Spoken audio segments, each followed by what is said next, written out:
If you are new to our channel, I am Lauren Matthias, and this is Hidden True Crime, where we delve into the why behind crimes and criminals with my co host, criminal psychologist Dr. John Matthias.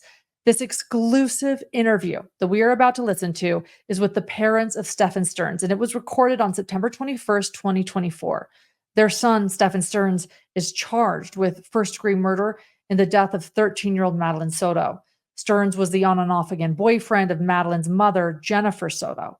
We have been in touch with Debra and Chris Stearns for quite some time and have listened to them process their grief as facts have come to light in this heartbreaking case. But we've always done so privately until now, because now they are ready to share more. Take a listen.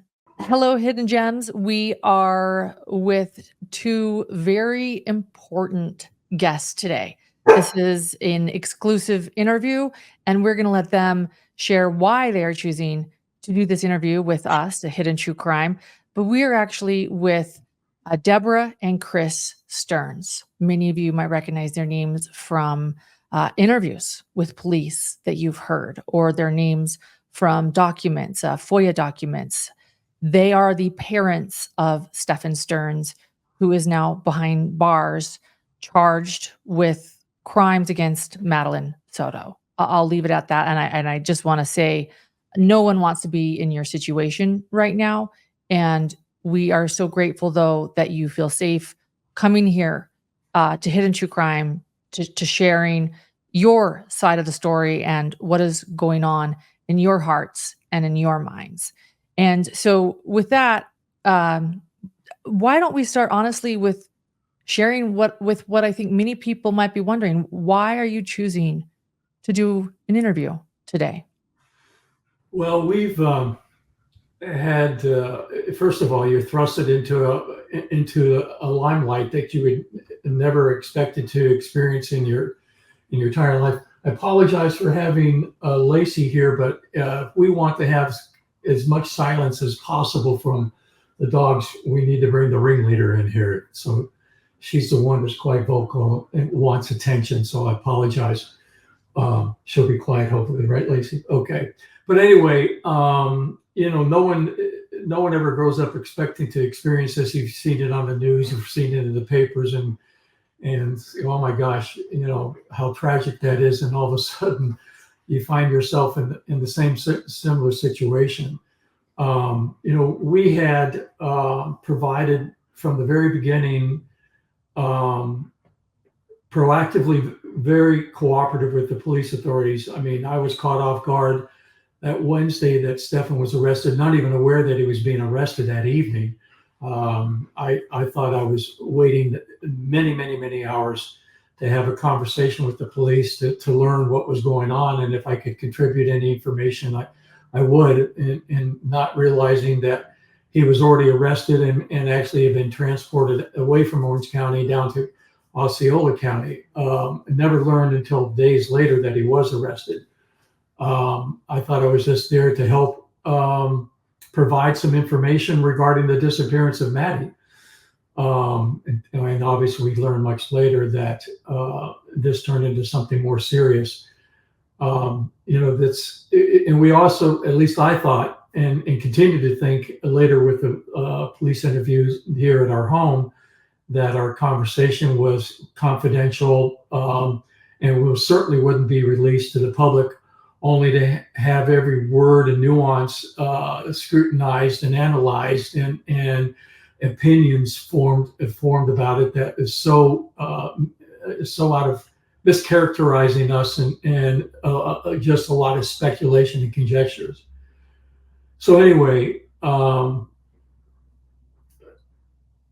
reason we're doing this today, Lauren and John, is because with the docket dump that went out there, we no longer feel constrained to keep silent and let people keep castigating us and dragging us through the muck for no reason, using lies, conjectures, embroidering facts that they do have, making up facts that they don't. It's become a very incestuous snake pit of lies, innuendo, and just ugliness. And I don't understand why any parent would be subjected to that, because we didn't take part in any of the crimes. Is it a crime to give birth to somebody? I mean, why are we blamed? Perhaps maybe we need to share something with everyone before we go any further, because it might not be obvious to many watching.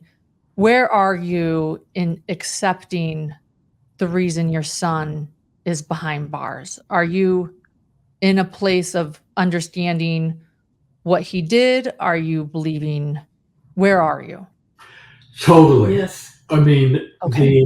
the last data dump that they had a few weeks ago, and I went through line by line and then shared with Debbie the chronology of the events, the narrative summary, and such, that it's very conclusive, and it does, in our mind, indicate Stefan is a lone perpetrator, as much as we want to believe what he said, that there are other people involved. And again, that's out there in a prior phone conversation that Stefan said. But you look at the evidence that's been presented, and it's pretty conclusive that there doesn't appear to be anybody else involved, and that he is the lone perpetrator.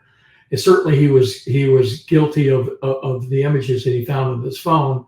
And then later the charges were expanded to include murder. Whether it was premeditated, we don't think that. We don't think that. And again, we won't know 100% of the story until if and when he ever provides testimony. But obviously he was involved in her death, and nobody else was. But I don't want to believe that it was premeditated, but I can't rule that out. But we hold him 100% accountable for his actions, and we obviously are extremely disappointed by that.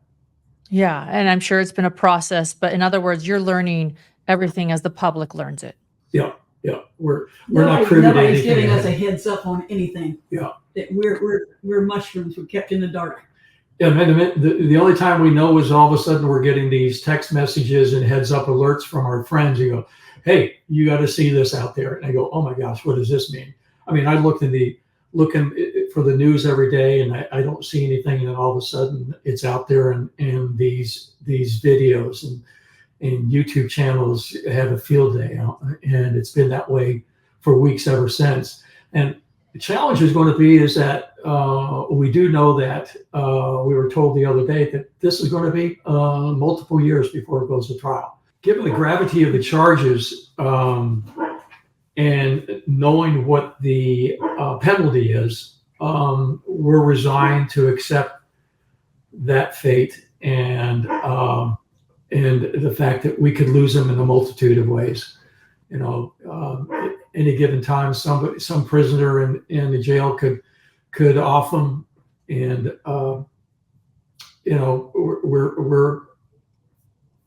we just deal with it on a day-to-day basis.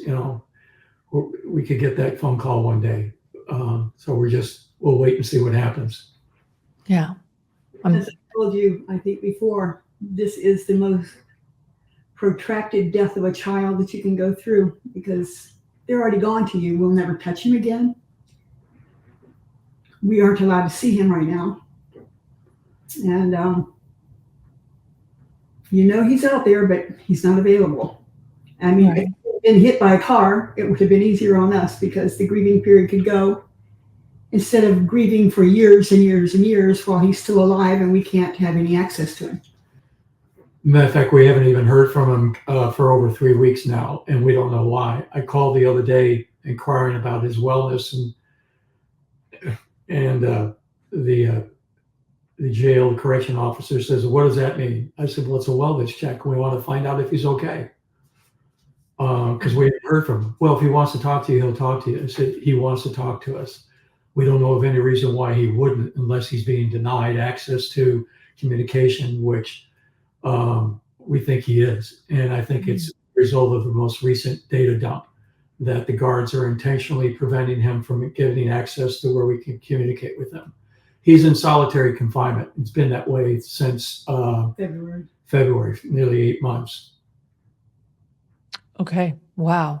And yeah, I remember you telling us that in an earlier conversation too, that it would be easier almost to it would be easier to mourn his death than this, because you also have to realize and mourn Madeline, who you knew as well. The whole thing we do, and we're accused of being cold and impartial people. And I mean, they made a big deal of the fact that I went outside and was screaming Madeline's name. I wasn't looking for her in the woods. I was talking to God.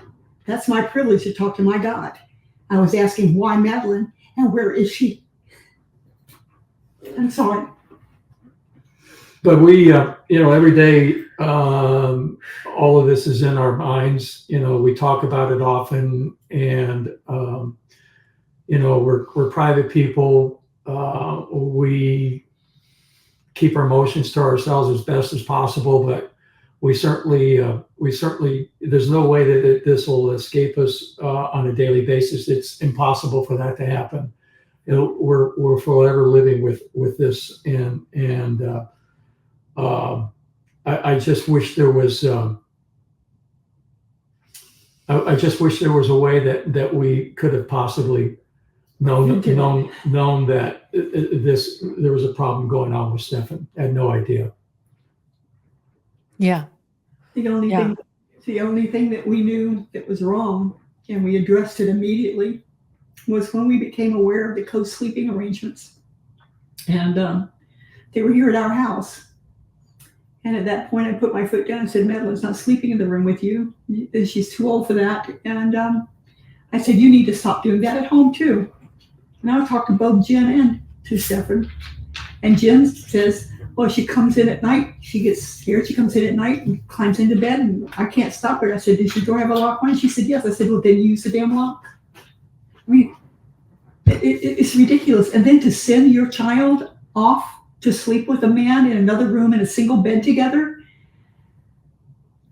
who is not a biological relative, and even biological relatives can't be trusted. Right.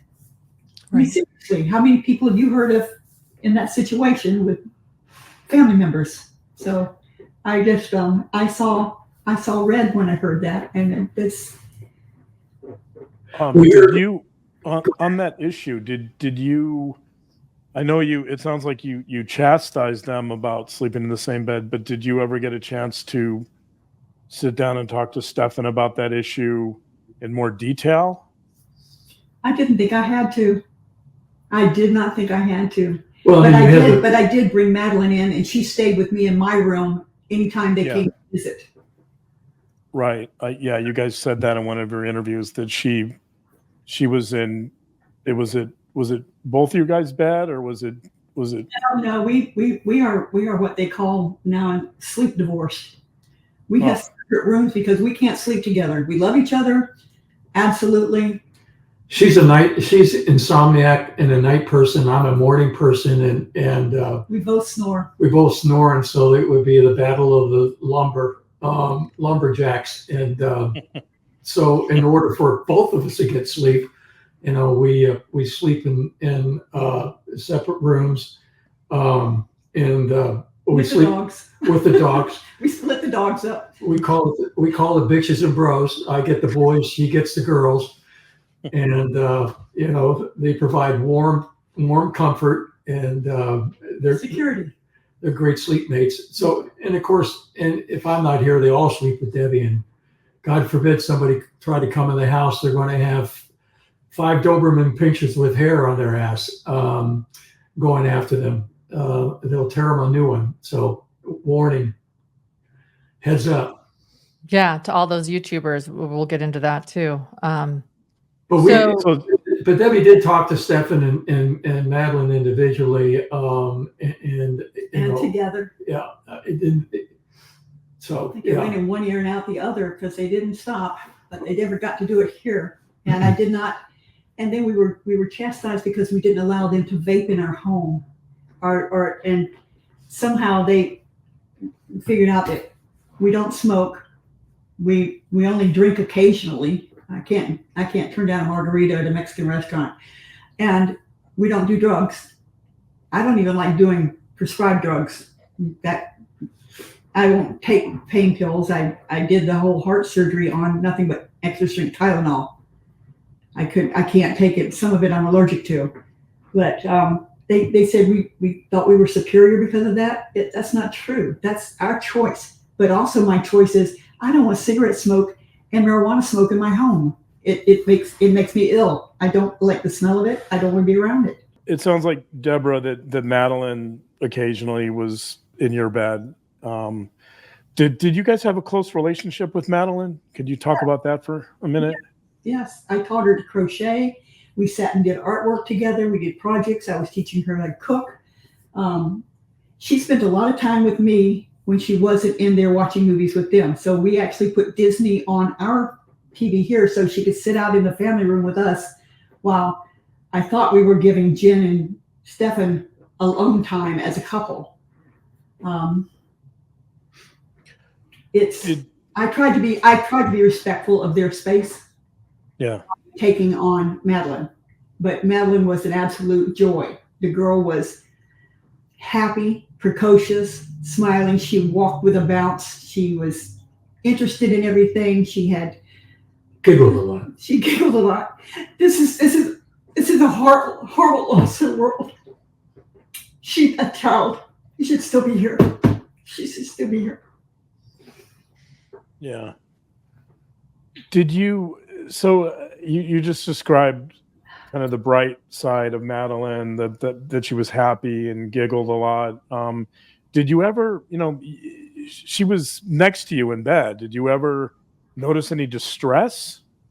No. From her? Did you ever feel like maybe she wanted to talk to you about something she couldn't, or did you get any of that?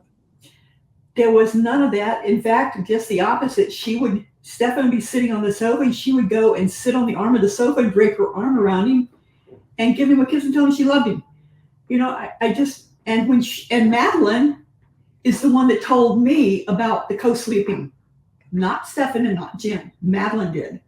When she related, she said it was a funny story. She says, "Oh, I was in bed with Mom and Stefan, and when I woke up in the morning, my leg was draped over him." And she went, "Isn't that funny?" I said, "No, it's not. I don't find that funny."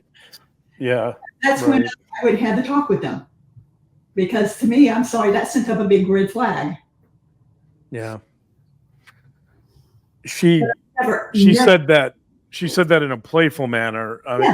Yes. But not in a, you wouldn't see that as kind of a cry for help. I did not see it as a cry for help. I found it to be disturbing to me on levels. So other than that, we had no recollection. We had no indication that something illicit was going on. Nothing. Yeah. Yeah. And when you told Stefan you shouldn't be co-sleeping with Madeline, he, as far as you could tell, he heard you. He said, okay. He heard me. He and Jen both says, well, but she wants to be with us. And yeah.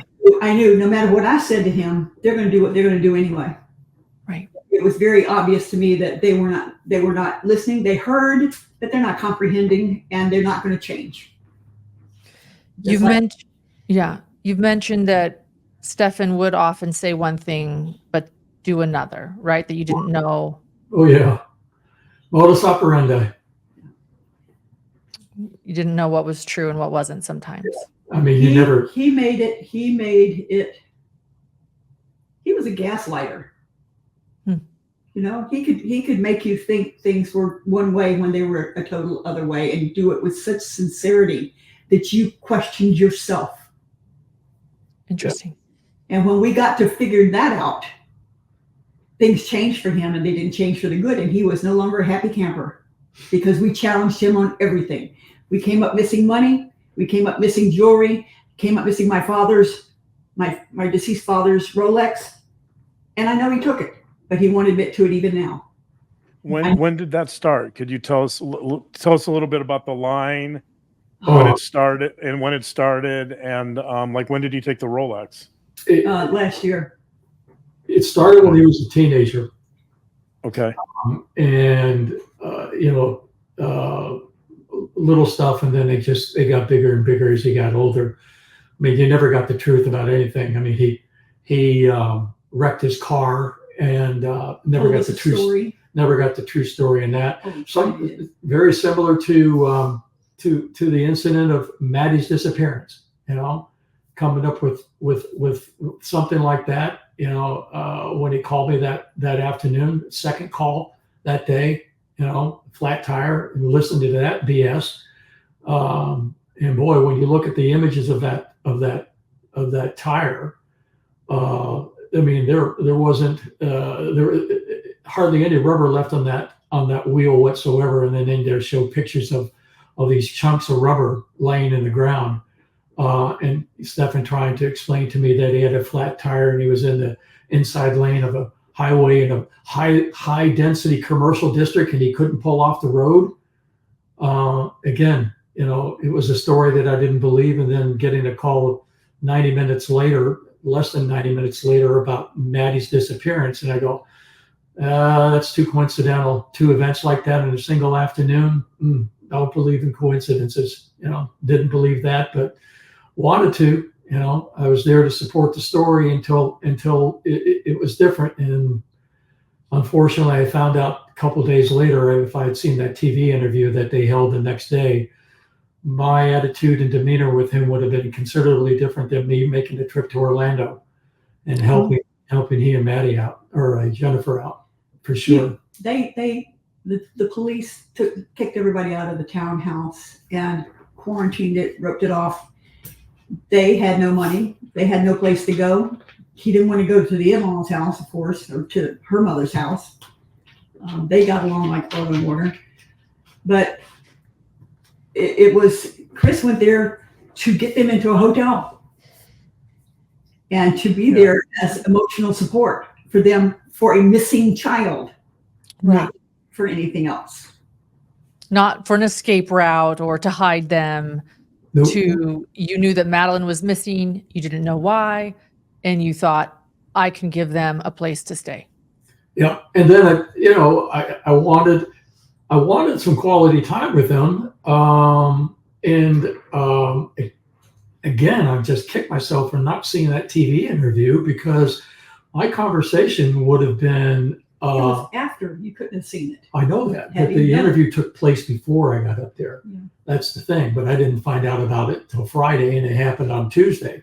But my conversation with him would have been very confrontational.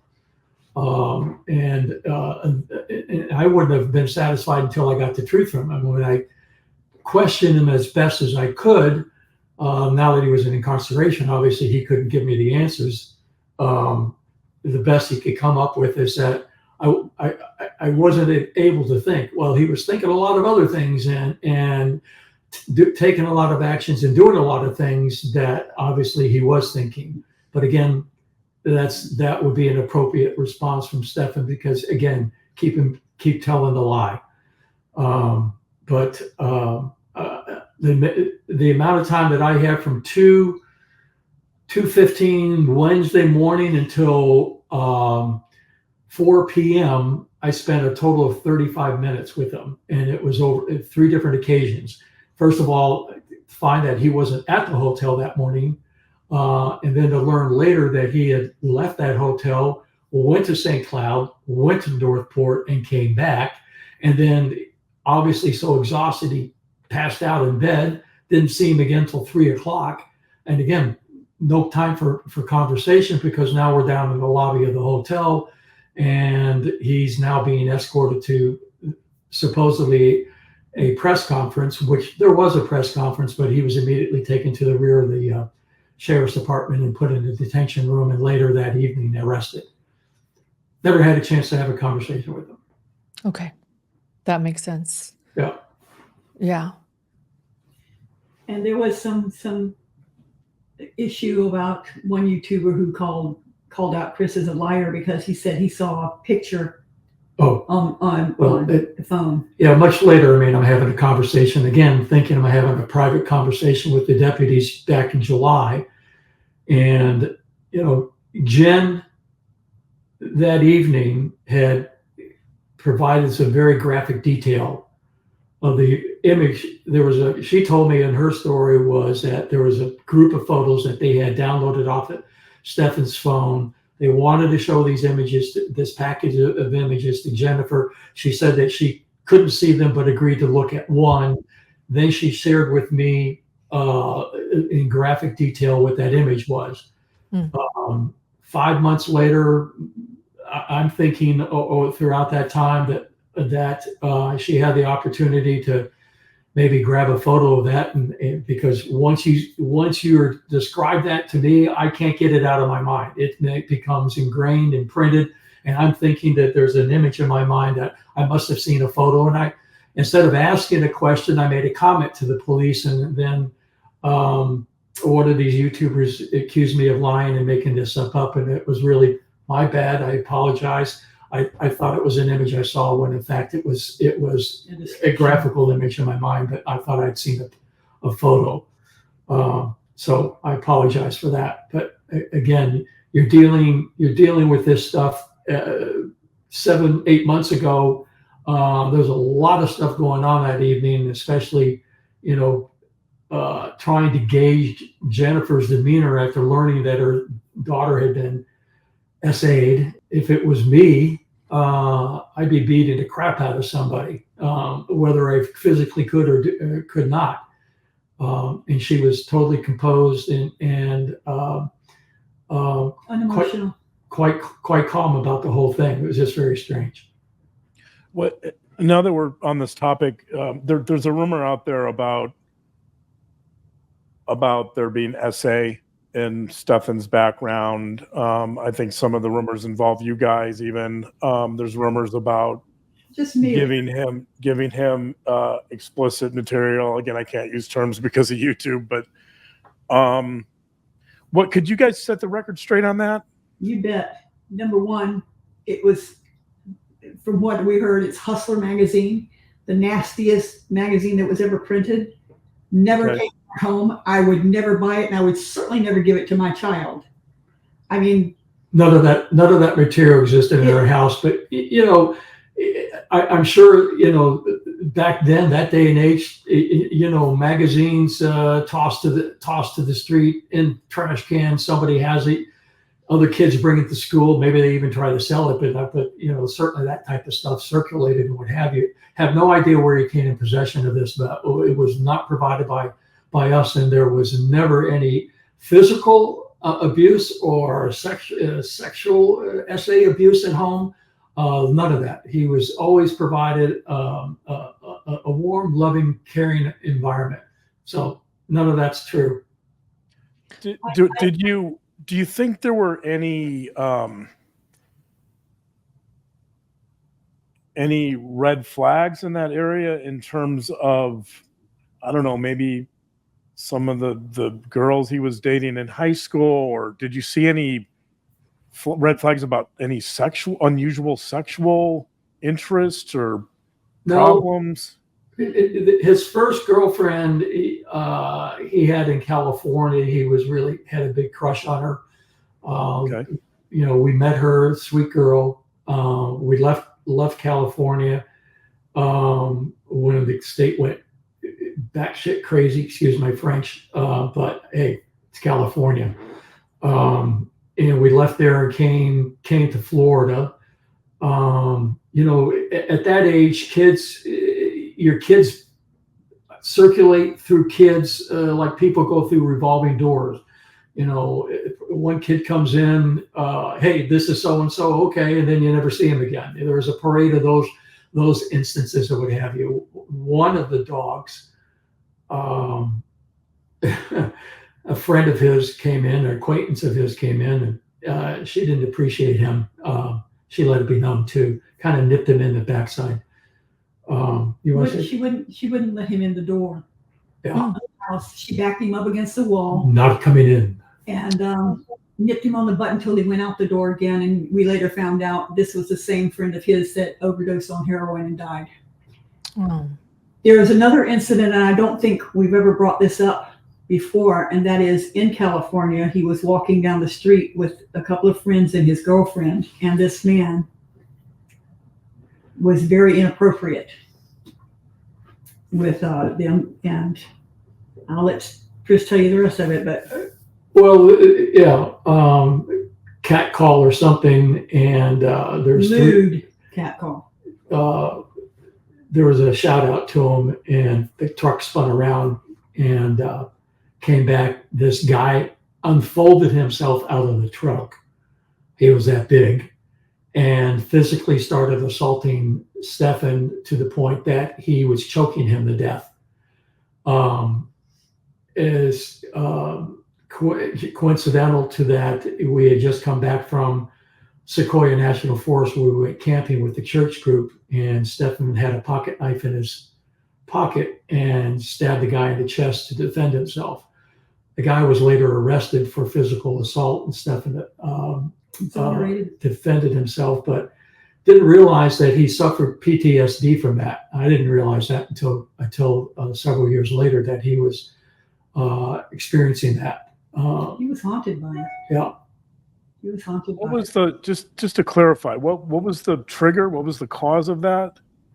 There was a very lewd remark made, and a shout back to the guys. And it turns out the guy was a meth, but a shout out to the guys that went driving by in the truck, maybe an FU or what have you. And they spun around and They came flipped back. the bird.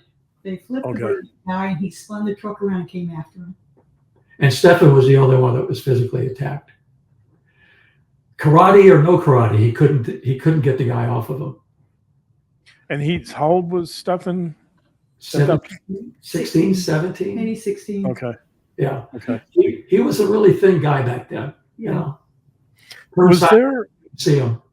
when you talk about the line that was starting during his early adolescent years, it sounds like, did any of that become criminal behavior at all, or did he ever get disciplined for any, antisocial or unusual, problematic behavior at that age? No, that's the thing. There was never any issues with him. I guess a parent's greatest fear is that the kid becomes an alcoholic or a drug addict. I mean, I have conversations with other friends or what have you who tell me stories about not their kids per se, but other kids, and it's tragic what happens with these kids. They get started in this stuff at such a young age. There was an incident one time where we were gone for the afternoon and came home, and I went up the stairs, and Stefan was coming down the stairs, and I had to stop midway, and I go, "Whoa, time out."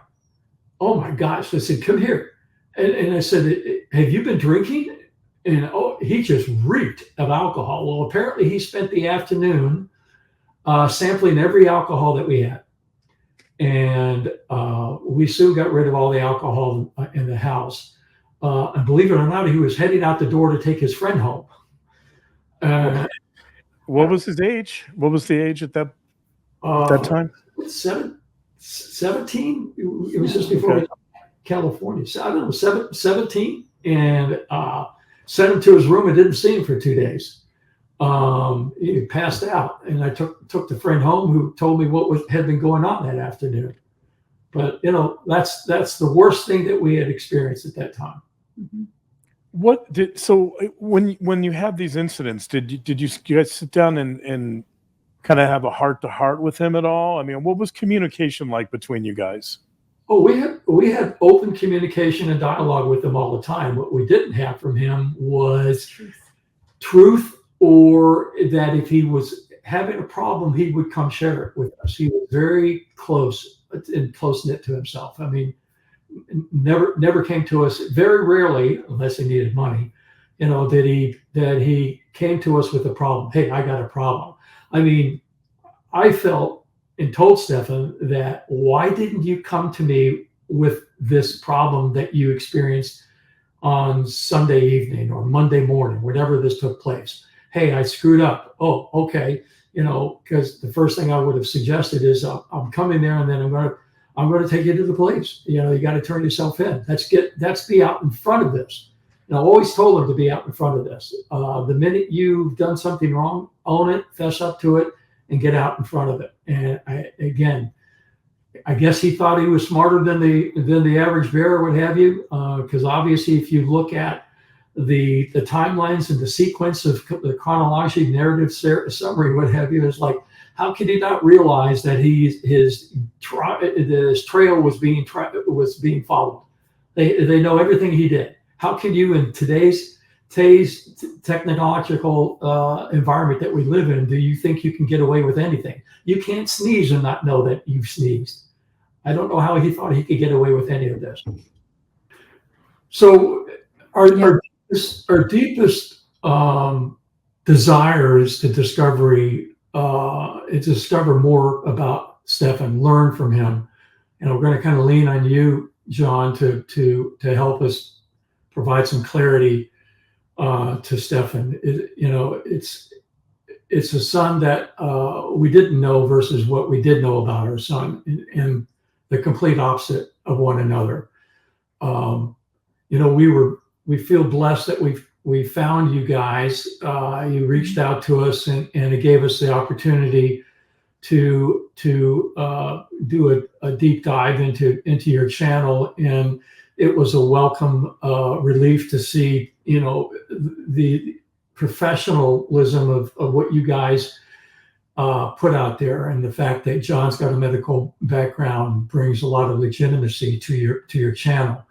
You guys truly represent what we believe should be represented in these crime channels that exist out there, and not the circus that they do represent. I mean, but it's a shame. It's reckless abandonment that they utilize. It's basically inciting a lynch mob against us, and God forbid anybody should cross their paths.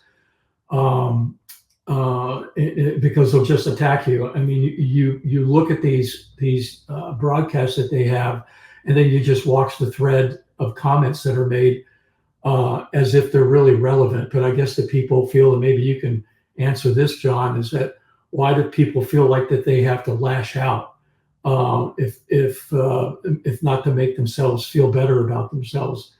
I truly don't understand that. The fact that they spend these hours watching this stuff is just amazing. Don't they have lives?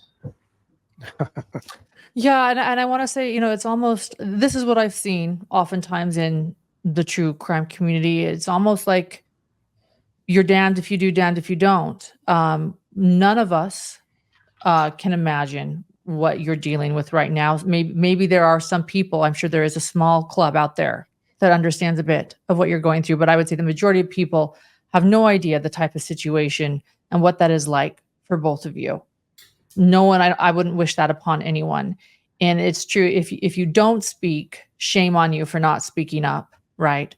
And if you do speak, they're going to scrutinize everything that you say. Damn if you don't. So yeah.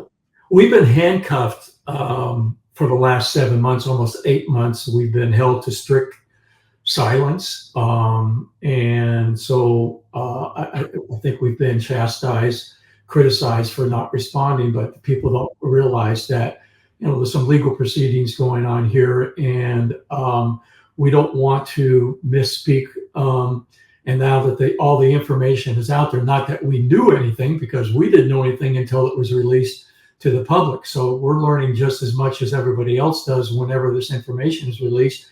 Stefan is constrained to tell us anything because he's under instructions from his attorney. So, and obviously what we have learned has been quite shocking to us, and very disappointing to say the least. And then of course now we're trying to self-analyze, what we did or didn't do that caused this, and we're not even sure. Well, we know we're not the cause of it. We're trying to pursue a conversation about an accident Stefan had 30 years ago as the possibility of causing this TBI.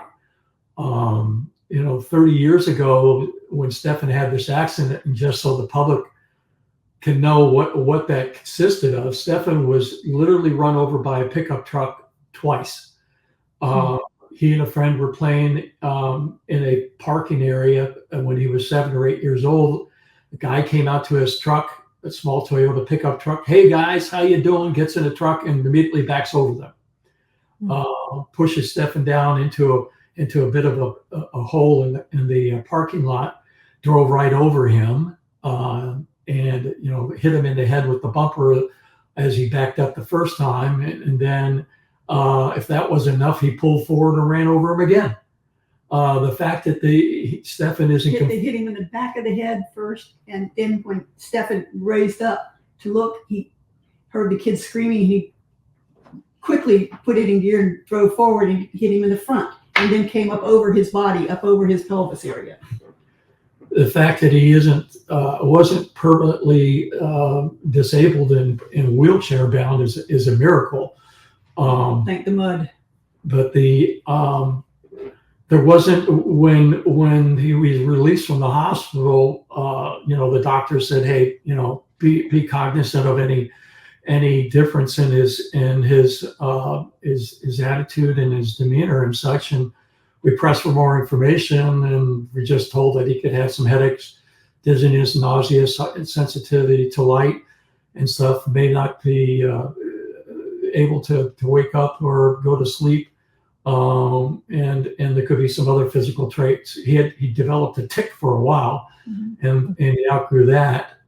He did suffer PTSD. From PTSD and also separation anxiety, but we just never knew what to expect. But they just told us to be on the lookout for things. And what we did find is that his personality changed. He changed 180 degrees. He was a high energy kid, full of love, laughter, and such, and to something totally different.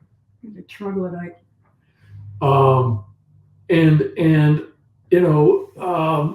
And then he started experiencing some educational problems, and Debbie can relate to that. We had to put him into an individual education plan and what have you. We finally realized that we needed to take him out of the school and put him into a homeschool environment, which was held to a strict regime, and Debbie did a great job of managing that for him. We also did as much as we could to encourage him to participate in sports. I tried to expose him to as much sports as possible. He didn't seem to have a lot of interest in group sports per se. Kind of gravitated towards track.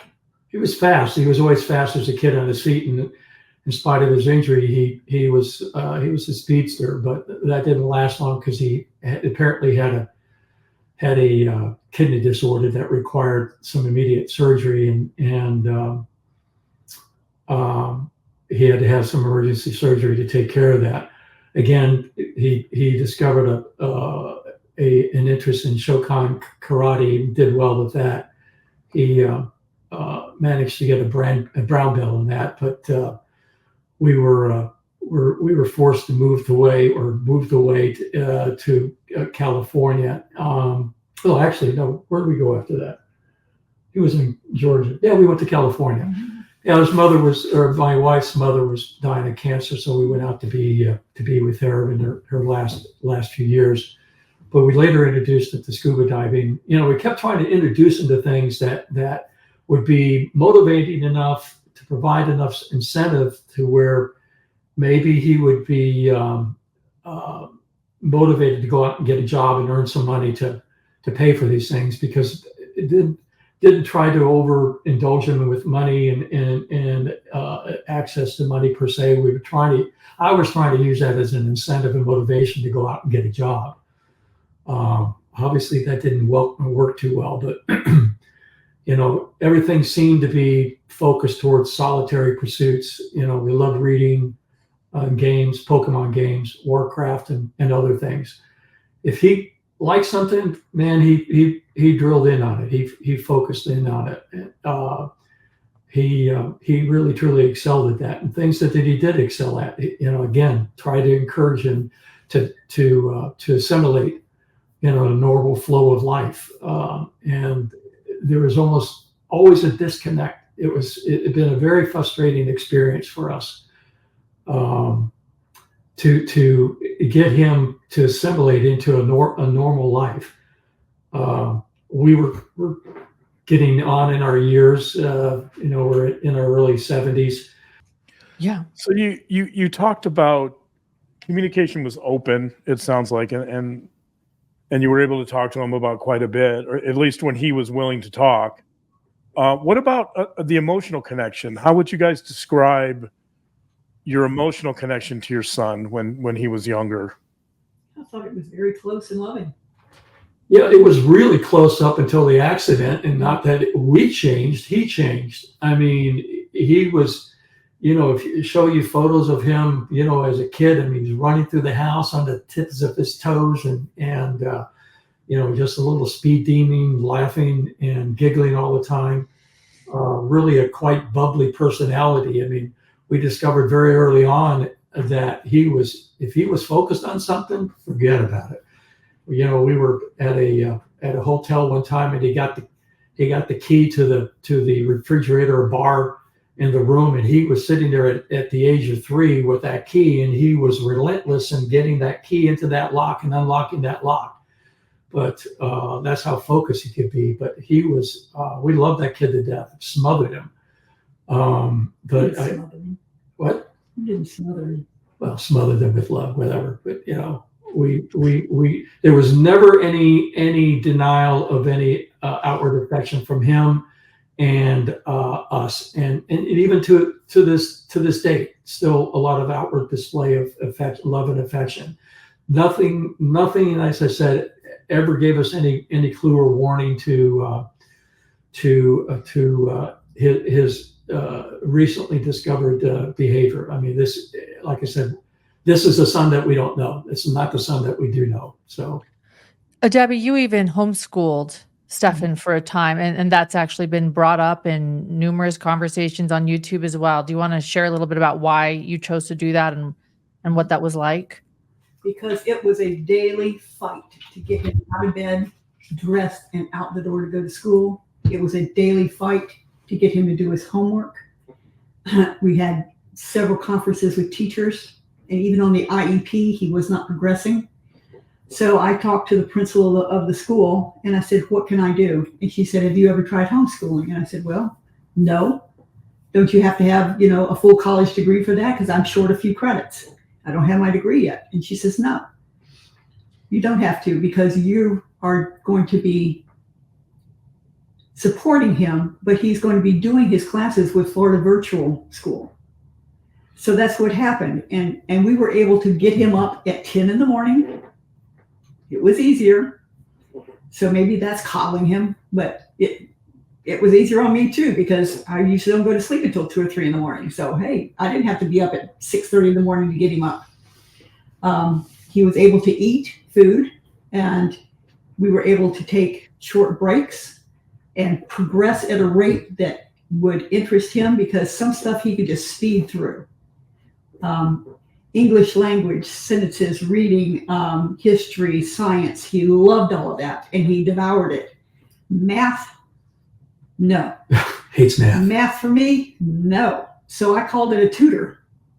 You're usually good at one thing. If you're good on the historical, on the English side, you're usually not good on math. I don't have a linear brain. So I had to bring in a tutor.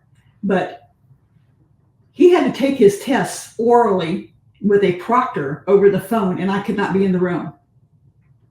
And did I help him with his homework? Yep, I did. Don't most people help the kids with their homework? I didn't do it for him, but I helped him. I wish you were my parent, because I never got help with homework. No. Anyway, I also gave him courses that they weren't offering in school. We did marine biology. We did oceanography. We did stuff that he liked. He loved dinosaurs. We looked into that. So I feel like he got a better education at home than he got in school. He didn't have the distractions. He could concentrate on his work. He wasn't distracting the kids around him, and he wasn't frustrating the teachers. But when he described his algebra teacher to me as a woman who stood at the blackboard with her back to the class, talk to the backboard while doing, combinations up on the board, doing algebraic expressions, and they couldn't understand her, couldn't hear her, and she never helped anybody do anything. And I said, why is he even here? You were still allowed to participate with the school because you were still basically enrolled with the school. So he still got to go to prom. He still got to go to graduation. He walked and got his diploma. Got the cap and gown and the whole thing. Yep. What was he? So was he in the virtual program throughout the entirety of high school, or just a few years? What was the 2.5 years of high school? Okay.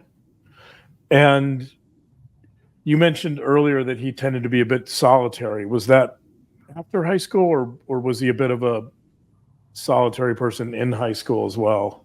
Yes.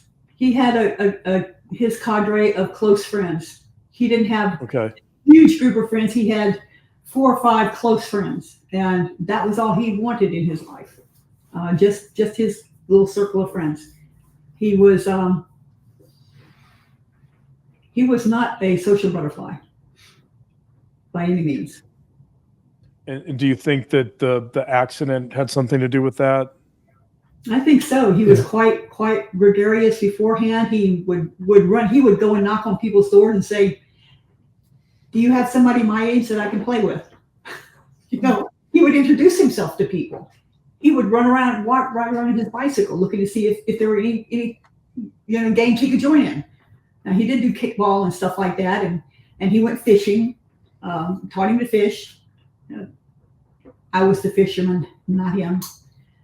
I kind of was more of an outdoorsy person because of the horses, and I also got Stefan a horse. He wanted a horse. He got a horse, but he had to promise to work with me in the barn. And that meant cleaning, shoveling poop, bringing shavings in, hauling hay with me, going and picking up more shavings, which all the kids loved that because they got to ride in the pickup truck on top of all the shavings.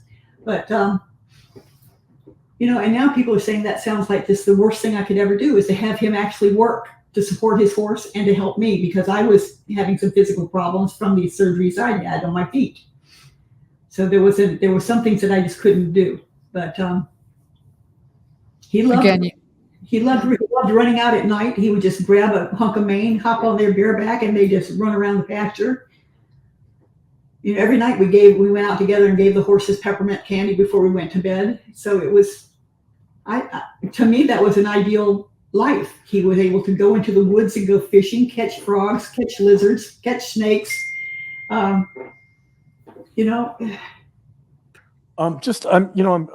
You guys are helping me kind of develop a picture of your son, and the more you talk about him, obviously, correct me if I'm wrong here, but it feels to some extent like your son was very childlike in a way. Like it's almost like with his interest in games as an adult and the solitary pursuits, it almost sounds like he really struggled to grow up. Yeah, I think so. Yeah. And I will also say he's a narcissist. Okay. It was all about Stefan. When Stefan wanted something, Stefan wanted it then. He didn't want to wait. He didn't want to wait for Christmas. He didn't want to wait for his birthday. It was now, and he would throw a fit. And that was hard. That was hard on us, but it was harder on him because we didn't give into it. Kind of even when he was younger, he would teenage years, he never grew out of that. No. Kept waiting for. It seemed like there was a disconnect. You were like kind of this close, and all you needed to do is make this connection. And it's like, John, he had no impulse control. Yeah. Really, if he wanted to do it, he did it. And then he paid the consequences later. He got put on restrictions. He had his car taken away. At one point, I went in and stripped his room of everything that he had because he had gone for 6 weeks without cleaning his room, and I had begged him for 6 weeks, please clean your room, or I'll come in and do it. No, I'll do it myself. Okay. Well, finally, I went in there and I took his wallet. I took his car keys. I went out and took the tags off of his car, and I told him, "You were grounded." Period, until that gets done. And his friends were laughing their butts off at him, saying, "You just got jacked by your mom." said, get in there and clean your clothes, clean the closet and clean up your room, which he finally did because of his friends, not because of me. Yeah. So it's like, it was always, I'll do it, and never get done. Yeah, it's Tomorrow. Everything's more convenient tomorrow. Everything was a procrastination. Unless he wanted something, and then he was Johnny on the spot to do it. Tell me about his friends. What were they like? What was what? Tell me about his friends. What were they like? Well, so we were never very approving of them because you're the sum of the 5 people and these kids were not very motivated. They had their own family issues. A lot of them came and stayed with us when they were on the outs with their parents. They seemed to be more interested in drugs, alcohol, partying, sleeping, and just sex, and not doing anything. And I grew up differently from that. I was blessed to have a good circle of friends. Debbie the same, but how he seemed to gravitate toward these people that weren't a good influence for him, which is why we disapproved of Jen, because again, she was not a good influence for him. But that's what he seemed to gravitate to. And we didn't. What do you think drew him to those types of people? Do you have any thoughts about that? I do. We used to call it the wounded bird syndrome. He needed somebody he could coddle and protect. And he did that. And he treated those girls very, very well from what I heard and saw. I wasn't with him in the bedroom. I wasn't with him when he was doing whatever he was doing. And I didn't want to be. So I think he just felt so, his self-esteem was very low that maybe he just gravitated, didn't feel that he was worthy of somebody equal to him, greater than him. You're always better off, I think, associating with people that are smarter, have more to offer than somebody certainly beneath you, because they're just going to drag you down. There was, in this most recent interview with Jennifer on our channel, she mentioned, the police officers asked her about his previous relationships, and she mentioned a possible younger girlfriend in high school. Do you know about that? She said that Stefan would have been graduating later, so he would have been like 19 or 20, and she might have been 15. I think that was said in the interview, but that's not accurate. He graduated on time. He graduated at 17. Okay. I'm not sure who she's referring to.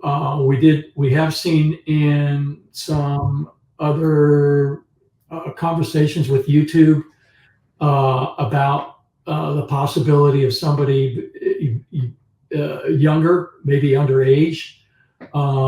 There's a possibility, Debbie and I don't recall, we might have met her once. Again, like I said, there was always a parade of kids passing through one time. But I've seen some information out there about this person, and I think one of Stefan's friends alluded to it in a conversation on another YouTube about a younger girl. But I only assumed that it was an acquaintance and that there wasn't any type of relationship. And again, later, from what I'm seeing from the information I've seen out there, that there was never, to my understanding, there was never a relationship there, but we were made aware that this person was younger than what she appeared to be. In the last few months, never then. But the other thing is do most parents stop their girlfriends at the door and say, "Excuse me, do you have ID and how old are you?" The only thing I remember of her was Stefan coming in and saying, "Hi, this is so-and-so." I can't even remember her name. That's horrible. That's like I said, it's just a parade of people. We're going to go up and watch some TV. Is that okay? Yeah, sure. Would you like some snacks? Get you some Cokes, chips, whatever, go up with you. And that was it. She came back down. She wasn't adjusting her hair. She wasn't adjusting her clothes. I don't think they were up there having sex. They were just visiting. And it was only like a 45-minute visit. So who knows? Right. And I never questioned anybody. The other girls that he was with, he was in school with at the time, so they were his age. Yeah. I was gonna ask that. Were most of his friends his age, or was he drawn to younger friends? They were all his age. As far as we know. As far as you know. Okay. Yeah. It's also been mentioned, and I guess this goes back to John's question about him being childlike, Pokemon cards and some toys as an adult. Was that an interest of his? Was it toys or was it simply Pokemon or? No, the Pokemon died when we were in Windermere. Oh no, Pokemon. It's obviously it's a big cult. It's a collection now. Yeah, it is. It had told me fairly recently that it had become a big thing. Stefan was big into that at the height of Pokemon, but he said that the cards have a higher value now, and that there's a cult out there that collects this stuff, and it lives. He's always into the latest and greatest of toys. And my God, being exposed to all the toys available at Disney, forget about it. Oh my gosh, he was Star Wars. What are those? Kimagachis. Thank you. Those things. He had a collection of those. I don't know. Unbelievable. Lightsabers. Boy, you could come to, forget about coming to the house. You could get your head lasered off. Lightsabers all over the place. And spend all this money on that. It's like, hey, but we're not taking care of your car. Right. So we're talking lightsabers as a 37-year-old, not 16. Correct. Well, both. Both. Okay. Yeah. Never got over it. Gotcha. Okay. Maintaining. But yeah, it's odd to me that a 37-year-old man would buy one of those. What is it? That the white helmets on the bad guys. Star Wars helmet, whatever. And glove, whatever the glove was that. Well, listen, you've got these guys that are just into this stuff and they just collect the stuff, and he obviously had a fetish for it. What can I say? John, do you have any more questions about Stefan growing up or these types of? Do you see the disconnect? How we were just never able to just get him to assimilate into adulthood, and said, hey, draw the line in the sand, step over the line, and now we're an adult. Leave this behind, or just visit it every now, but the focus is being an adult. I kept waiting for that shoe to drop, and it just never got there. The other thing that we were chastised for, apparently, was allowing him to have a firearm. That was brought up, and that was for his, was it 25th birthday? No, 21st birthday. He was 21 was the tattoo. No, again, he was robbed at gunpoint at 18. Mm-hmm. And he swore up and down that when he became legal age, he was going to be able to defend himself. So when that happened, I immediately joined him, and I hired a former Black Ops guy. We spent 40 hours, Stefan and myself, with this instructor for 40 hours doing. Not all at one time. Right. One-to-one training with him. Did competitions? Yeah, we participated in competition. He was very responsible with that. Taught me a lot, because he invested time in educating himself about firearms and what have you. But it was a method for me to bond with him, because I wasn't going to hang out in the Star Wars arena. I wasn't going to get caught up in Gamagachis. I wasn't going to be doing that with him. Or Warhammer. But we did go and participate and compete in gun competitions, and it was fun. It was a bonding opportunity, and that's why I got involved with it. Lauren, to answer your question, I did have another question. After the accident, you guys mentioned that you thought there were symptoms of PTSD. It sounds like maybe there could have been some depression too. I'm not quite sure, but yes, I agree completely. Did you guys ever consider, or did you get him into counseling, or did you try to get any help for him at any point? Well, he, as an adult, he was in counseling and Years. for years. So Okay. I don't know. Obviously, we're not privy to what was discussed and what have you. But yeah, no, I'm not. I'm not faulting you. I think I'm just more interested in whether you. I guess part of my question is whether you thought that his problems rose to the level of seeking help, or do you feel like they were kind of under that bar still? I felt as like a child. I thought they were under the bar. I never thought that, oh my God, he's so bad, we need to go and get him help. Let's go put him in a hospital somewhere. No, it was nothing like that. I mean, again, the son we knew versus the son we now know, two different people. Yeah. And when he did get counseling as an adult, do you know anything about that? Do you know like what age and how long, or did he talk about that with you guys at all? He was still going through it up to 3 months before he was incarcerated. He was with counseling for years. Yeah. It was something he sought out voluntarily, or yeah. I think he did it because he wanted to get a marijuana. Okay. So in other words, that would imply that the reason he was going was for symptoms of trauma. We don't know. We don't know.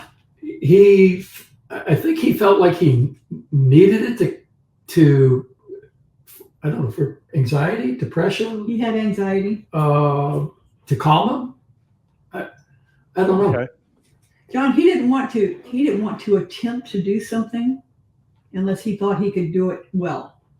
It was hard to get him to take that first step to try something new. Okay. So it sounds like he was also a bit of a perfectionist.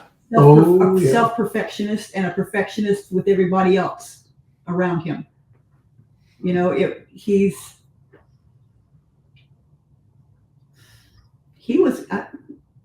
I think he was an emotional bully. Could you say more about that?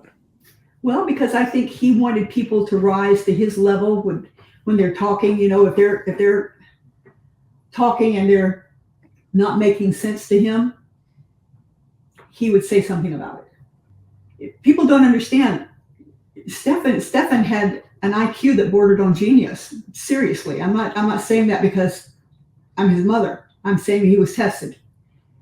He was very high IQ, but the functionality level that he had with that IQ was not there. It didn't match unless he wanted it to. And when it matched, it was magical and it clicked. He could become almost expertise in anything once he did a deep dive into something that interested him. Unfortunately, nothing that he went to find a job with interested him. So, yeah. Was that testing done, by the way, as a consequence of the TBI, or was it? Let me back up a little bit. That after his his accident and the traumatic brain injury, and I guess I should say what a TBI. I guess we haven't defined TBI. Maybe some people at this point don't even know what the TBI stands for. Traumatic brain injury. So in other words, it would be, in simplistic terms, it would be potential brain damage. Yes. So could you talk a little bit more about the aftermath of that? Was he hospitalized for a period of time? Nope. No, they treated him, kept him for a couple of hours, did a bunch of x-rays, did an MRI, him home. Because I think they offered to keep him overnight, but I wanted him to come home. I would rather be home than in a hospital exposed to a lot of germs. And I'm kind of weird that way. I don't like hospitals, but I ended up having to take him to a chiropractor to get him to walk straight again. He was walking on a cane for over a month. Wow. Okay. So he walked in there on a cane. He walked out twirling it around like, Groucho Marx. So it worked. But the car had run over his pelvis and his low back when it hit both times. So he got double squatted. Did you notice any memory loss from after the accident? Yes, I did. He couldn't recall things easily. We would have to sit down and refresh his memory on some things that happened. He would look at pictures and he would say, where was this taken? When was this? So yes, he lost a chunk of memory. And so was the cognitive testing or the neuropsychological testing, was that done later to kind of assess? That was that was because of the school system. Oh, They highlighted him as they thought potential ADHD, and we ended up going through a doctor then who evaluated him, gave him all kinds of tests and everything, and found that yes, he is ADHD, and he wasn't before. He was very focused before. I mean, the kid was laser scope focused on things. After that, he couldn't keep a conversation going, or he would skip ahead. He would know what you were going to say. He could project out what you were going to say, and he would start answering what you were going to be talking about in 5 minutes before you ever got to it. And it drove his teachers bananas. Gotcha. And so I presume that whoever did the testing knew about the brain injury. Yes, they had all the records from the Okay. Okay. Gotcha. Okay. Interesting. That would be an interesting report to read for sure. I wish I could find it. I can't. As we've moved too many times, I don't know. It could be buried somewhere, but I can't put my hands on it. I can't. In fact, we would like to see the doctor's reports too, and I believe that because there was a lawsuit over the accident, there is a copy of it someplace in Sarasota, in the county. So yeah, his defense attorney will probably want to see it at some point too. By the way, they know about it. They said they would find it. We got all the copies of the. He was when he had that kidney surgery in California. He was one of the first people that they used the robot on, and so they used his case in a book. Oh wow! Wow. It involved one of his arteries being looped over the top of his ureter, and as he grew and his trunk expanded, it was pulling that artery tight, like crimping a hose. Yeah. And he was at a track meet, and after the track meet, he was in so much pain that we thought he was having appendicitis and rushed him to the hospital. The pain was similar to having kidney stones. I mean, he would be in such excruciating pain, he would throw up. Mm-hmm. Wow. But he was, after the surgery, he was okay? It was successful? Yeah. Yes, except that it kept him from the military, which is what he wanted to do to begin with. He wanted to join the Air Force. He joined ROTC in high school, loved it.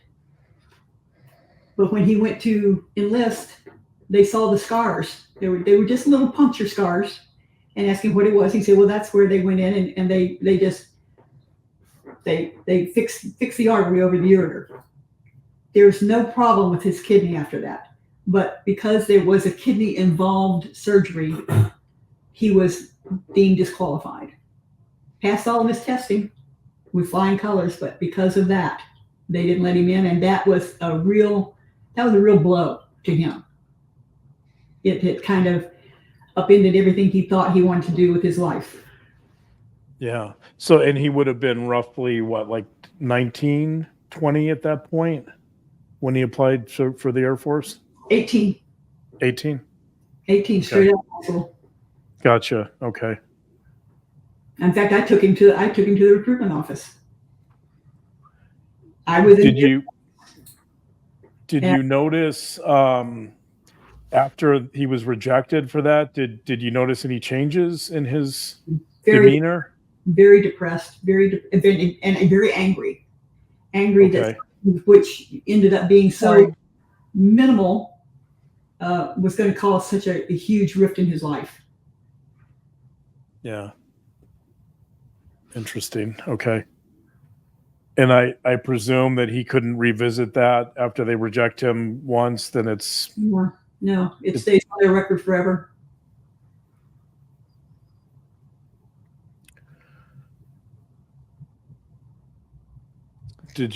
Lauren, did you have, it sounded like you... Yeah. Oh, sorry. There was a phone call I was getting and it came up on my earphones and I thought everyone could hear it. So I apologized, but I didn't mean to say Nope. that. Good. Yeah, I couldn't hear it. Couldn't hear it. Okay. No, I'm waiting for you to make sure that you have all of your questions. I have a few more questions, but not until you feel like you I understand wanted enough to, yourself.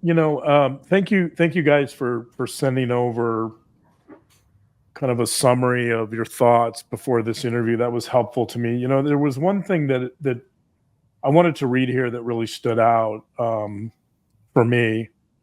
You said, I mean, there's a lot of things that stood out, but this is one that I thought was really interesting, given what we know about what happened with Madeline. I don't have page numbers here, but I'll just read it. You said Stefan has a deep empathy for people and was the person most of his friends turned to when they were in trouble. Yes. And you also talked about how he considered becoming maybe a drug counselor and helping people with that, right? And so, that was after David's death. Yeah. And so I think what's interesting to me, I'll have you guys talk about that in a second. I just want to reflect on that for a minute. Is that I think there's this tendency to want to pigeonhole people and say, this guy's a monster, or he's a psychopath, or whatever. But when you say that and you talk about that side of him, I think it's important to recognize this is your son, and this is a complex human being with a lot of different emotions. And even though you guys describe him as a liar and a gaslighter and all, he's all these negative things, it's also important to remember that this is someone with a lot of empathy and someone who for the most part, it sounds like he did want to do good, or he wanted to be close to people, to be close to you guys. And so I just want to point out that people can be contradictory. Things are never as simple as they seem, right? And so I thought maybe I would just throw this over to you guys to talk about those contradictions in your son and how he wasn't just one thing. He was a multitude of things. Aren't we all? Right. But could you maybe talk about, can you tell us a little bit about the empathy and the positives and the things you really loved about Stefan? Okay. I'm a big animal person. He had such a love for animals. He was so careful with them. I mean, even when he was living with Jen, they found a kitten in the parking lot that was basically dying, and they scooped it up and took it down and brought it back. She still got the cat. When he went to help us move Chris's sister out of a place where she was and into a hospital, because she has some problems. She's in assisted living. She has dementia. Yeah, she has advanced dementia. But she had a dog. Well, they found that dog in the apartment in horrible conditions with a harness that was grown into his body, and Stefan couldn't leave the dog behind. He brought the dog home with him, and on the way home, he called. He said, "We've got to get him washed. We've got to get him groomed. He smells. He's got poop all over him." And and so we did. We paid for that, and he brought that dog home. And that Sailor, and that's who Jen has now as her ESA. So he loved the animal. Loved his horse Rue. Really did. Loved all the horses. Loved all the poodles here. He had his own poodle for a while, Shadow. But then when he left home, he couldn't take Shadow with him. And Jen didn't want a big dog because he would jump up and knock Madeline over. So when the chance came to rehome Shadow, we did. And that broke his heart because we did that. But Skippy the squirrel. Yes, he was always bringing animals home. He got bitten by a snake, and he came and got me. He says, he's holding his, it bit me. I'm going, okay. Found a bucket, had a splatter screen from the frying pan. I put over the top of the bucket. We jumped in the car, ran to the emergency room, and I'm going in there. I'm saying, I don't know what happened or what it is, but my son has been bitten by a snake. Well, this is Florida. You know, we've got quite a few. And I remember that the guy said, well, can you describe the snake? I said, well, yeah. I said, here it is. And I handed him the bucket and everybody cleared the room. I mean, people were running.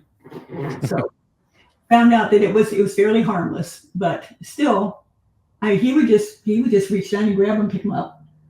Lizards, the chameleons, the aquarium. Oh my God. And then he brought home this huge soft-shelled turtle that had been hit by a car. Well, we had a pool in the backyard where he could rehab that. And my horse was badly hurt in an accident.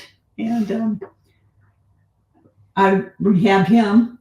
And really, I think all of us kind of tended to go in that direction with rehabbing animals, and he was going to try rehabbing people, I guess. You know, I don't say that casually. I mean it seriously. You know, he had his ups and his downs, and he had things that he had done wrong, and he dabbled in stuff that he shouldn't have probably, but he never got addicted to it. So I think he empathized with people who did, if that helps. I don't know. He always things that really made me angry, still does, is he always covered for his friends. He would lie to us about what they were doing when they were doing something wrong.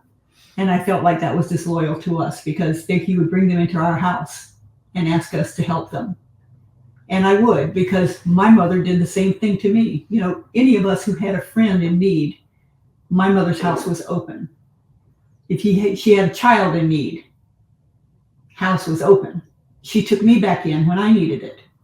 You know, during our almost divorce that everybody seems to be so interested in. It happened over 30 years ago, and if we could get through it and forgive each other and come back stronger, why can't they just leave us alone about it?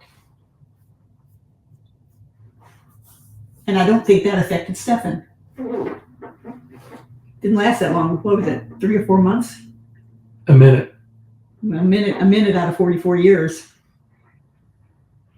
Did you talk to Stefan about that situation? I never gave him the reason why. And I was going to California because I had to have some surgery done, and I needed to have somebody that could help me rehab from it, because I was not. He was never exposed to it. Oh, no, he was not. So it was like a moot point. I guess it was a moot point. But I didn't run away to California just to escape Chris. I went there because Chris was working and traveling, and I needed help. And my mother offered to help. Okay. So you don't see that as having any impact upon Stefan? No. If anything, He was what, 7 years old at that time? Yeah, he was in elementary school. Yeah. Yeah, he wasn't part of it. There wasn't any confrontations because we were separated at the time. So it was just, no, he was not involved. So just in general, as a child, how would you describe Stefan? Before or after? I would say it's two sides of the same coin. There was one side absolutely delightful and beautiful and wonderful and proud to be his parents, and there was the other side that came later that sometimes you didn't even like him. I mean, I can say I can love somebody, but I don't have to like them. I don't have to like the way they act. but that doesn't mean I don't love them. And that doesn't mean that we're ever, despite what anybody on YouTube says or anybody hints at, we are not abandoning our child. He is wounded. He is having PTSD in jail.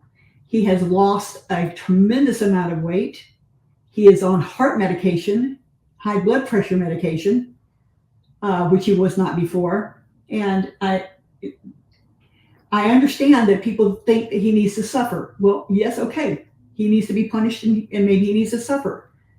But don't expect me as a mother to turn off my heart and say, buddy, you're on your own. I don't like you. I don't like what you did. And I'm not going to stand by you one bit. Because I want him, for the time he has left on this earth, and we don't know how long it is, I will give him as much support as he wants and needs. I want him to be strong in body, mind, and spirit. I want him speaking to God. I want him asking for forgiveness. If we can do what we can to keep his mind active, because he is in solitary and has been for 8 months, I will send him as many books as he wants to read. And it's nobody else's damn business what I do with my money or where I send a book. They all have to be approved by the jail. So, and if we want to give him commissary money so he can have coffee or hard candy, whose business is it of it? Really? Wouldn't they do the same? Wouldn't anybody? I mean, I don't understand throwing them out like bad fish. Yeah, our love is unconditional and unwavering. It's not going to happen. So I don't know how a parent could take that attitude and just abandon their child in spite of what they did. Obviously, there's a reason for what happened. He certainly wasn't raised that way, and we're just not going to abandon him. It's not going to happen. You're his parents. Yep. I'm going to read, just to reiterate this point. I'm going to read another short paragraph here that you guys sent that I think makes this point very well. And this is from you guys prior to our interview. It says, as long as Stefan remains on this earth, the love for our son is deep, unconditional, and unwavering. We will not abandon Stefan. We also are not trying to make excuses for him. He did this, and we know that now. Yep. So I think it's important to reiterate that not only the unconditional love, but also the recognition that your son did a horrible thing. Can't escape that. We are 100% on board with the fact that he is possibly identified as the lone perpetrator of all this. That does not mean that I'm letting Jen off the hook at all. I cannot believe that somebody let this go on underneath their nose for 7 years. I don't understand how she didn't have a connection with Maddie enough that Maddie could go and say, hey, maybe my, something's not right here. Well, even the or roommates, I'm scared or whatever. Roommates even questioned Jen. I said, "You're okay with this? You're allowing this?" I was like, "Huh?" And apparently she did. But the immunity just galls me. I'm sorry, it galls me. All of the lies, all of the things that she did are all wiped clean. She never has to worry about it again. Did they give her complete immunity? Conditional. Well, I think it's I forgot what they call it. Derivative? No. Derivative immunity. Yeah, which essentially means that at this point in time, she cannot be charged with that interview that she gave or what she shares with police. But if there's additional evidence of a crime that shows up, she could still be charged for. Yeah. Well, ask yourself the big question, the really big question out there. All of that stuff on the computer, all of that stuff on his phone, all of the money that was coming in by the handfuls and the way they were spending it. Where did it come from? And could she, I mean, obviously she also participated in spending the money. So do you think she was at all culpable? We don't know that. Don't But- know. But Don't know. we're very suspicious that there was some sort of enterprise going on. And of course, the police won't tell us anything about that. That was one conversation or question I had with them. And it almost sounded like they acknowledged Stefan and eliminated Jen, but something definitely was going on, and I haven't been able to figure that out. But I feel there's something else out there. There's a bigger web, possibly. As far as I know, I mean, that in all the images they have, there's not a single image that I'm aware of where Jen is in it. From what I've read, everything is perpetrated by Stefan. Right. I think there's definitely a lot of interest in Jen's potential role, and it's certainly something we've raised on our channel in terms of what did she know and what was her involvement. And right now, my presumption is that while she may not have been the best mother, there's not sufficient evidence to really charge her with any crimes at the moment, or to implicate her, in any of the illegal proceedings that we know of. And that's not to say that can't change. Yeah. So at this point, we, I guess the next step is the trial, unless, like I said, another shoe drops. But we're not expecting anything else. Of course, we haven't expected any of this either. So, we just sit and wait for the next wave of information, if there is anything. I still think it's an open investigation to some degree, but to what extent, I don't know. I would like to say something, Please. and that is that for all that I thought that their relationship was toxic, which I did, we loved Maddie. And I liked Jen. I didn't love Jen, but I liked her. And I feel great pain for her having lost this child and her family. I can't put that aside, that she has lost her child. And, Thank you. So for that, my heart goes out to her, and I say prayers for her. I say prayers for Maddie. I say prayers for Stefan. Yeah, so much tragedy in all of this. It's just, what started out as going to a birthday party has turned into an absolute nightmare. I wish I was able to prevent him from going, but it was Maddie's birthday, and She that was an called and occasion. asked him to come. So She called and specifically asked him to come. No. Yeah. You happen to live, we've talked about this, in the same city as the Laundries, the Yeah. Laundries, Brian Laundrie's parents. Yeah. And people have compared you to them. And I want to point out something that I think is very clear from the FOIA documents, and that is that you've continuously cooperated with police. And I want to point that out, and thank you for that. And while your voices have sometimes shifted through the process, because as you've stated, you learned things along with the public, you were processing things. I know that since we've been talking to you, and admittedly we have talked to you before this interview, you share different views, and we've watched you sort of progress with the truth and the information that has come out there, just as we have, just as everyone has. And I want to point that out and acknowledge that for you, and see that you're changing your views and you're shifting your views and you're open. You also shared with us something that, I can't even fathom, as you learned about things slowly and were, again, processing and taking this in, and you handed over evidence to police. Here you go. Here's this, here's this hard drive. Take whatever you want. You let them into your home. Police is what I mean. They brought And our dogs in. yeah. I mean, Let her finish her thought. okay. No, go ahead. You can interrupt anytime. This is for us to listen to you. Well, what's interesting, like I said, that Wednesday back in February, while I'm waiting to talk to the police, not even sure they're even going to talk to me. Opening conversation was, were you aware that Stefan was in Northport? What exit do you live off of?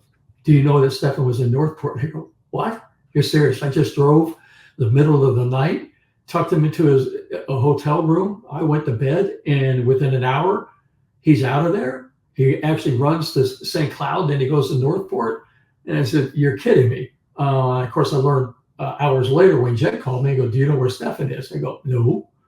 What do you mean, where's Stefan? He isn't with you? I asked him, I said, hey, look, there's a desktop computer at home. Maybe you guys should come get it. He said, okay, we'll make arrangements to do that. Only to find out that the hard drive was removed from it. I know it was there Sunday morning when he left, because I told the police that after I found that out. So he purposely removed that hard drive. Why? Well, again, as I explained to the police, very forthcoming, that Saturday evening, he was having some sort of anxiety panic attack, and I've never, ever seen this expression on his face. Never. And something he had some sort of information and had no idea what it was, but he was really panicked. And then to find out that this hard drive was removed. So, we're cleaning out his room a few weeks later, come across this USB drive, 2 of them, as a matter of fact. I put one in both of them computer. One had nothing, just like the evidence shows. The other one, I just hovered my mouse over the fields, didn't see any image, because again, you can't unsee what you see. It's just file names, File names, and just from the description, I said, this is not good. And I texted the detective and told him that I had some evidence to turn over to him. It took them 3 weeks to come collect it. Matter of fact, I had to remind them I had this and that it was sitting here waiting for them to come collect. And then to learn later in July, when I had a conversation with them before this information was dumped out, that there were 35,000 images on that USB drive. And I couldn't believe it. It's unbelievable. I mean, he had to get access to a data dump of some sort, but it's just unbelievable. And why did he have possession of something like that? But every time we found evidence, I immediately notified the police. I mean, we didn't want it in the house. It was toxic. Yeah, didn't want it in the house, but at the same time, we didn't want any appearances of being complicit and trying to cover anything up. We were, at this point, we weren't interested, and we wanted the truth out there. Yeah, I remember you sharing that, discovering those, that 30 over, I just can't even imagine how many images, and learning, right, that Stefan had this in his possession. And I can only imagine. I didn't even know I don't know how big that drive was, but I didn't imagine that you could hold 35,000 images on it. Well, I guess they can hold gigabytes of stuff, so I guess they can, but it's just hard to believe it. I feel sorry for the person who went through it and looked at every single image. And the detectives did. Yep. I mean, how do they unsee that stuff? How do they even? I feel like I need to give prayers for them. They really, that had to have been so hard. So hard. And people who said that he should have thrown Maddie in a lake and let the alligators eat her, or, throw in the woods and let bears eat her, or whatever. I don't think that he did that. I think he was careful in placing her where she would be found quickly. I think somewhere deep down inside, he did not want her out there very long. I went to bed, and Debbie went to bed that Monday night when the supposed disappearance happened, and Stefan describing trafficking, what have you. I went to bed thinking the worst, that she's in a shipping container, crammed full of other kids, and going to be deprived of food and water and access to the bathroom for days on end, and what have you. That was the impression I was left with Monday evening, and then carried over into Tuesday. and even later into that night, and not discovering until much later that it was all made up and that there was something more serious involved. I mean, really ticked me off. Not only that, but it caused us high anxiety, which we don't need in our condition. And that was what I was doing out there, screaming at God. Why? Why would you do this? I am a Christian. I don't know that I'm a great Christian, but I am a Christian, and I do love people, and I just don't understand them all the time. But I do have empathy for them, and I do, even these people who have sent me some ugly things. I know it's probably hard for anybody to believe that I would actually say prayers to these people, but I think something triggered them, maybe something in their background, in their life that was similar. And I feel so bad for them that they see these things and then they relive it. I can't imagine it. I know what it feels like to feel helpless. Do you feel that, so setting aside Jen's responsibility, that's still unknown, right? We can speculate, as you said, we're speculating, we don't know. Do you feel, though, that Stefan manipulated Jen? I think they manipulated each other. Yes, yeah. They manipulated. She was. Based on his actions, that Monday morning, he certainly knew how to manipulate her. I mean, okay. Going in to collect the dog, making sure she didn't come out of the bedroom. He's got Maddie up hours ahead of school. School didn't start till 9:38. And he's got her up at 7. Right. And he's going out the door at 7:30. What's he going to do for 2 hours? I mean, when you see this timeline of stuff, and he goes, "Oh my God!" But again, taking the steps necessary to preserve, his privacy or his actions, and going in and collecting the dog, taking the dog out, and, "Hey, Jen, you go back to bed." "Oh, okay, thanks, appreciate it." Definitely wanted to keep her where she was at. It was underhanded, Yeah. Sneaky. I mean, Yeah. Lauren, if it's, I pray to God that it was an accident, that he got mad and that it was an accident, because he had really gone that far. Sure. Because he did tell us that he put her, she went to bed, and that when he went out to walk around and blow off some steam, he came back and to check on her, and she was cold. He said he discovered her. Okay, so. Don't know if that's the truth. Yeah, don't know if that's the truth. Don't know if anything's the truth, but. It's what he told you. Yeah. It's just. Lips are moving. Don't know if it's the truth. Right. It's just what he's relaying. Yeah.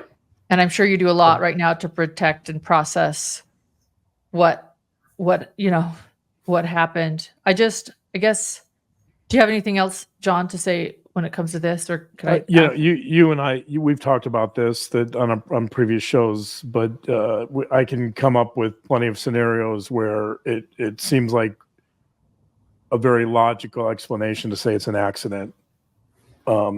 It at least as much as saying it's premeditated. So yeah, I don't think it's clear cut. I mean, Stefan knows.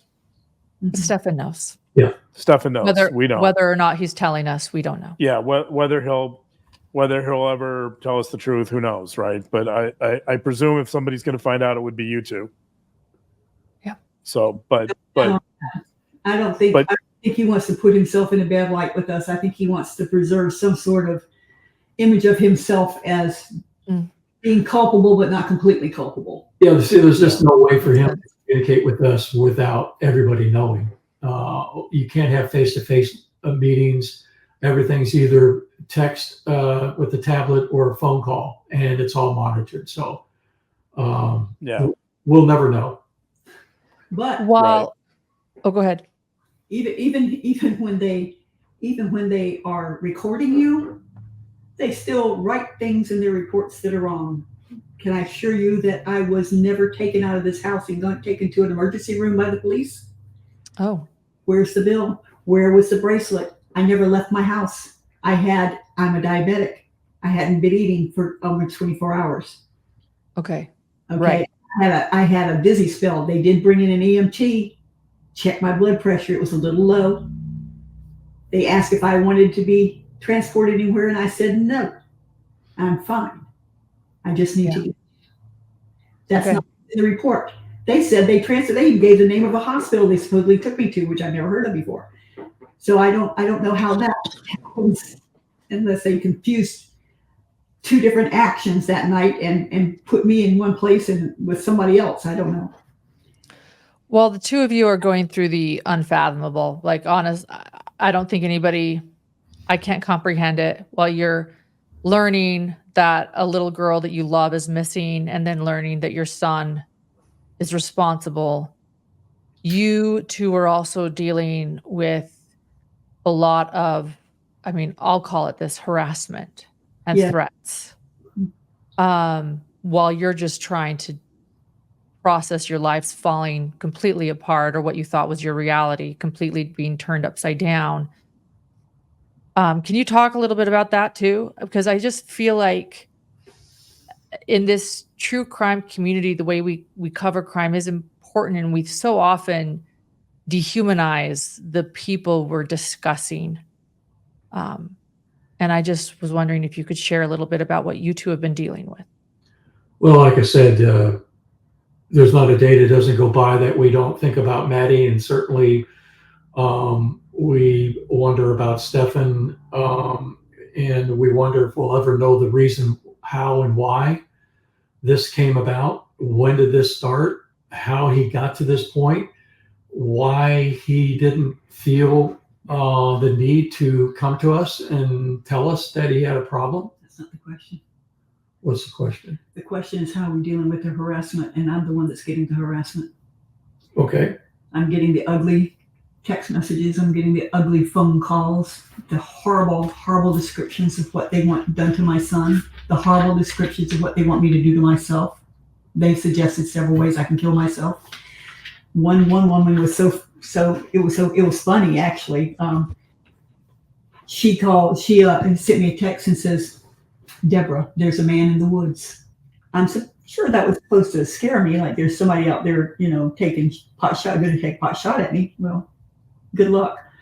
But because I'm from the South, I guess I have a wacky sense of humor, but I wanted to send her a text back that says, "Sweetheart, this is the South. There's always men in the woods. We don't know what they're doing. They're pissing, they're spitting, they're shooting. I don't know what they're doing, but they're in the woods. So if you thought you were scaring me, no."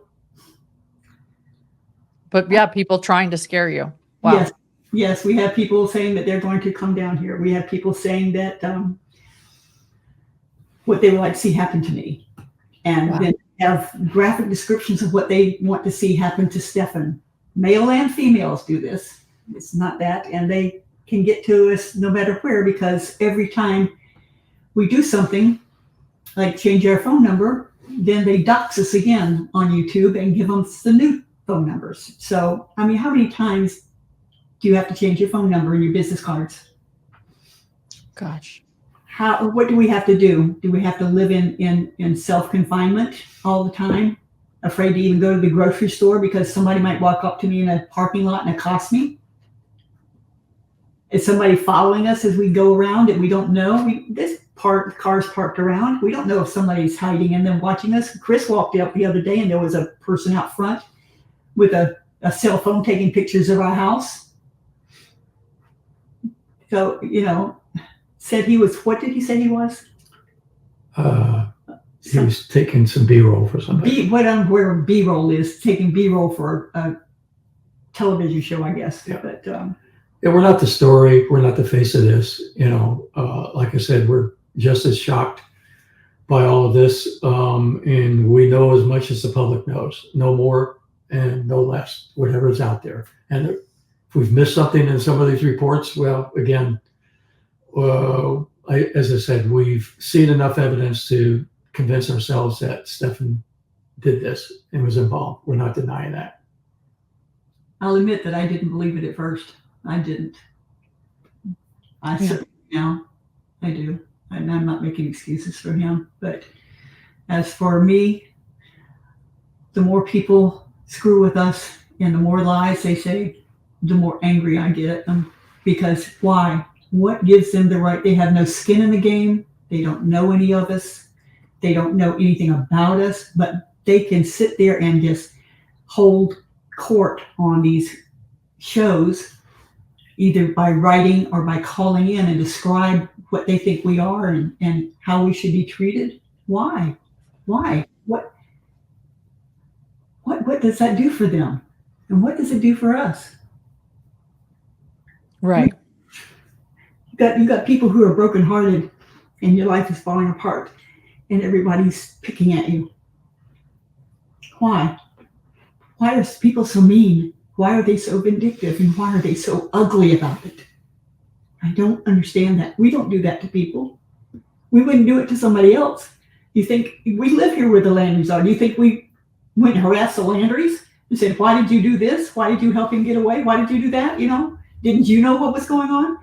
No, it's none of our business. Well, it's none of their business about us either. That's the whole thing. Yeah. But they're so attracted to it, and they're so inflamed by what they hear on the YouTube channels, and they're allowed just free reign. And somebody said that we put in a complaint against YouTube, and we never done anything like that. We believe in the First Amendment and the Second Amendment.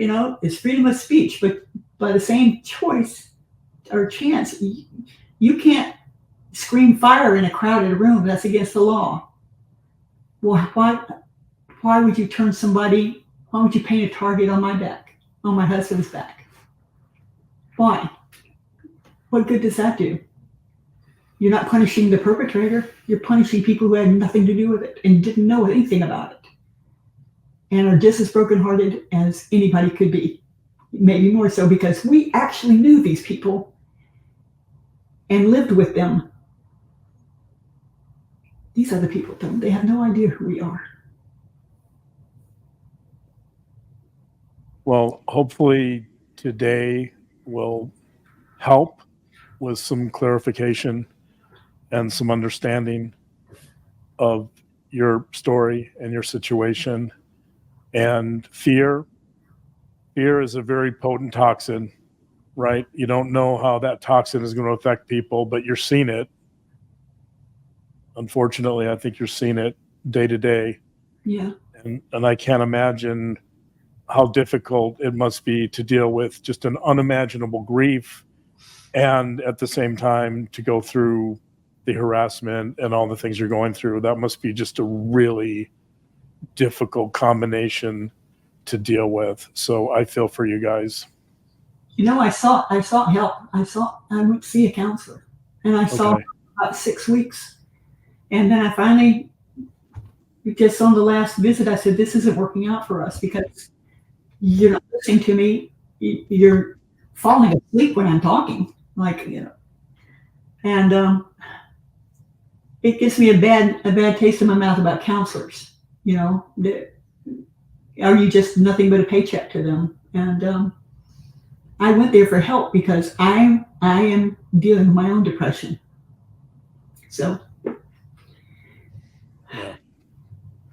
And I commend you for seeking help, whether or not this was the right counselor for you. It sounds like it is definitely not, but just to go and to seek that help is difficult, and I commend you for that. Thank you. I hope that we can find something better. I'm sorry. I wish I could find somebody that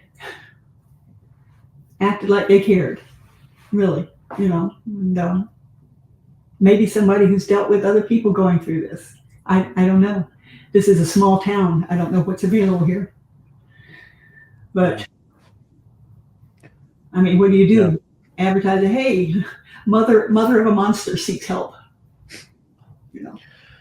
Yeah.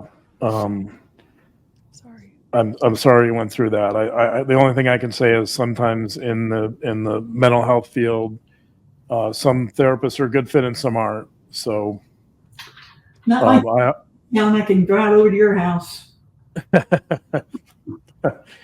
Yeah. All right. But I thank you for listening to us. It's been helpful, and you guys have been You've been supportive without being enabling, and very professional, and I appreciate that. I appreciate the way you present things in your podcasts or your YouTube channel. I think you go for the truth, and I don't think you don't embellish it. And that's my problem with some of these people, is letting people on there to vent that are lying, and they don't know it, and they've just been used. That's sad, but it's true. And in the meantime, we're sitting here being told, don't answer any of these, don't contact any of these people, don't try to refute it because you just make it worse. The attorneys told us that, said, shh, just be quiet. Don't try to stand up for yourself. Well, I'm not real good at not standing up for myself, but I've taken it for a long time now, and frankly, we're tired of it. Yeah, understandably. Well, yeah. Thank you for allowing us to listen, and your voices. Every voice deserves to be heard and to listen to. Is there anything else you two feel like you want to share right now? I am afraid that we will pass before Stefan does. And I worry about that. I worry about who will take care of him. I worry about who's going to bury him. And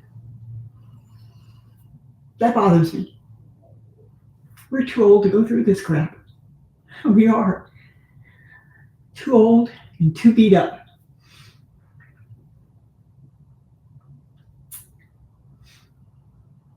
But if he's executed, Chris has asked me if I wanted to be there. And I said yes. We were there when he was born. We'll be there when he dies. I want him to know that there are two people in that room that are going to be sad when he's gone. And that we will send him with love.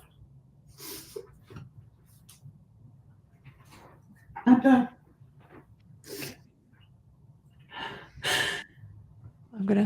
I'm gonna hit end recording now. Thank you, both of you.